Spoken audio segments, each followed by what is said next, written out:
ভারত বনাম শ্রীলঙ্কা প্রথম টি-20 ম্যাচ শনিবার 27 জুলাই থেকে ভারত শ্রীলঙ্কা 3 ম্যাচের সিরিজের প্রথম টি-20তে মুখোমুখি হচ্ছে। এই ম্যাচে ভারতীয় দলের প্রধান কোচ হিসাবে গৌতম গম্ভীরের প্রথম সিরিজ।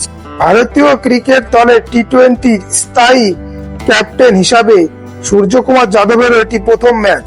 কিছু আশ্চর্যজনক বাদ দেওয়া সত্ত্বেও ভারত শ্রীলঙ্কার বিরুদ্ধে টি-20 সিরিজের জন্য শক্তিশালী 15 সদস্যের দল ঘোষণা করেছে।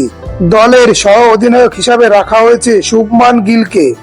ঋষভ পান্ত ও সঞ্জু স্যামসন দলের 2 উইকেটরক্ষক ব্যাটসম্যান, আর স্পিন বিভাগের জন্য দায়িত্বে রয়েছে অক্ষর প্যাটেল, রবি বিষ্ণুই এবং ওয়াশিংটন সুন্দর। ফাস্ট বোলিং বিভাগে দায়িত্বে রয়েছে মোহাম্মদ সিরাজ, আর্শদীপ সিং, হার্দিক পান্ডিয়া, শিবম দুবে এবং খলিল আহমেদ।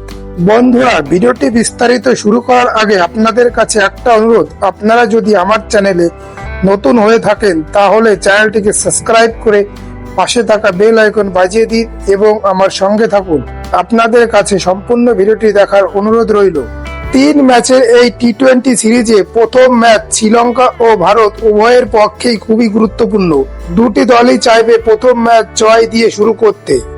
ঋতুরাজ গায়কোয়াড় এবং অভিষেক শর্মার অনুপস্থিতিতে শুভমান গিল ও যশস্বী জয়সওয়াল ওপেন করছে এটা নিশ্চিত। 3 নম্বরে ব্যাট করতে আসছেন উইকেটরক্ষক ব্যাটসম্যান ঋষভ পান্ত। 2024 টি-20 বিশ্বকাপে সবকটি ম্যাচই 3 নম্বরে ব্যাট করেছে। দ্বিতীয় উইকেট কিপার হিসাবে সঞ্জু স্যামসন থাকলেও দলের প্রথম পছন্দ থাকবে ঋষভ পান্ত। 4 নম্বরে থাকছে ক্যাপ্টেন সূর্যকুমার যাদব এবং 5 নম্বরে থাকছে ভারতীয় স্টার অলরাউন্ডার হার্দিক পান্ডিয়া এবং 6 নম্বরে থাকছে ভারতের দ্বিতীয় অলরাউন্ডার শিবম দুবে ও 7 নম্বরে থাকছে ফিনিশার রিঙ্কু সিং এবং 8 নম্বরে থাকছে অলরাউন্ডার অক্ষর প্যাটেল এবং 9 নম্বরে রয়েছে ভারতের লেগ স্পিনার রবি বিষ্ণুই ও 10 ও 11 নম্বরে জায়গা করে নিয়েছে আর্শদীপ সিং ও মোহাম্মদ সিরাজ।